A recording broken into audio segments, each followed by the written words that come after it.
امریکی بچوں میں موٹاپے کے اعداد و شمار کسی کو بھی حیران کرتے ہیں اور اولمپکس میں 11 مرتبہ میڈل جیتنے والی نیٹلی کاگلن بھی اس معاملے میں کچھ مختلف نہیں۔ میرے خیال میں ہر 5 میں سے ایک بچہ کم عمری میں ہی ذیابیطس کا شکار ہو جائے گا۔ دل کے امراض بھی بڑھ رہے ہیں، یہ بہت بڑا مسئلہ ہے۔ نیٹلی سوئمنگ کرتی ہیں اور ایک عرصے سے صحت مند طرز زندگی کی حامی ہیں۔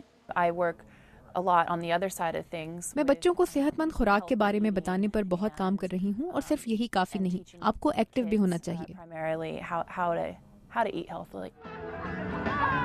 بچوں کو ایکٹیو بنانا ہی امریکی خاتون اول مشیل اوباما کی مہم لیٹس موو کا بھی مقصد ہے، جس کا مشن ہے بچوں میں موٹاپے کا خاتمہ۔ اس سال مسز اوباما کی مدد کر رہے ہیں اولمپک مقابلوں میں حصہ لینے والے امریکی کھلاڑی، جو مشیل اوباما کے مطابق لیٹس موو کے لیے بھی کافی فائدہ مند ہوگا۔ اس سال 17 لاکھ نوجوان اپنی اپنی کمیونٹیز میں اولمپک اور پیرا اولمپک کھیلوں میں حصہ لیں گے۔ ان میں سے کئی بچے تو پہلی بار ایسا کوئی کھیل کھیلیں گے۔ will be playing sports for the very first time, or some of these sports for the very first time. Olympics کے 10 مختلف کھیلوں میں امریکی کھلاڑیوں کی سرپرستی کرنے والی انتظامی کمیٹیوں کی کوشش ہے کہ نوجوانوں کے درمیان ان کھیلوں کو فروغ دیا جائے۔ ہمیں گھر سے باہر نکلنا چاہیے، اب سائیکل چلائیں، جم میں جائیں، کوئی بھی کھیل کھیلیں، بس خود کو فٹ رکھیں۔